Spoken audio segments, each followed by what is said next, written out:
Hello guys. Mayroon tayong nabili nga mystery parcel daw. So, titingnan natin guys. Ha? Ano ba? Naka-GNT pa oh. Mystery parcel? Ano kayang laman dito? Alam mo ba guys kung magkano ito? Is 20 pesos parcel ha? Mystery parcel. So, ito mystery parcel. Titingnan natin kung anong laman. O, baka ang laman niya ay di kaya bato? Or ano pa? Mystery daw. Mystery. So, titingnan natin.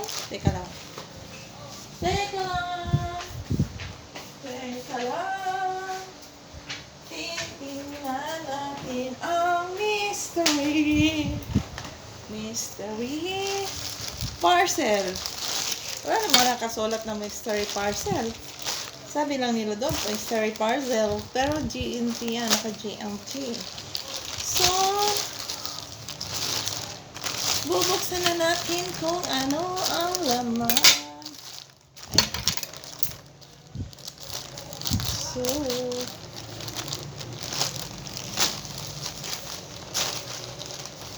ganon. Mystery parcel is 20 pesos. So, titingnan natin kung anong laman niya. Uy! My goodness! Nakakatakot! Ano kaya? Nakakatakot kung anong laman! Titingnan niyo guys kung anong laman. Uy! Hala! Ano yan? Uy! May ganito! Uy, may cherry whitening mask. Ay, ito ba yun?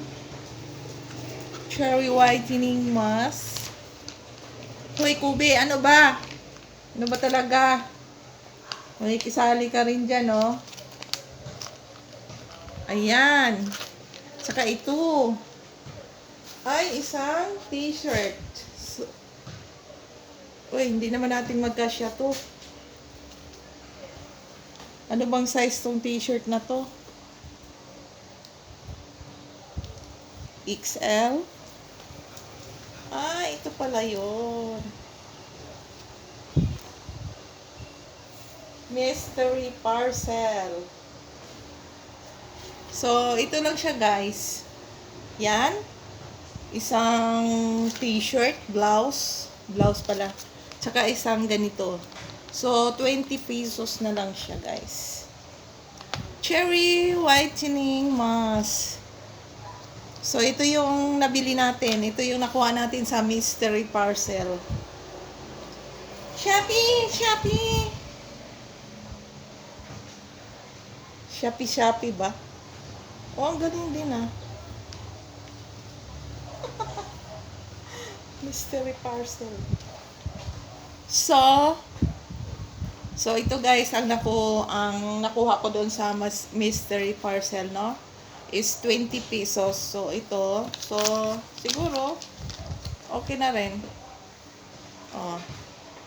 So ito guys, thank you for watching. Bye.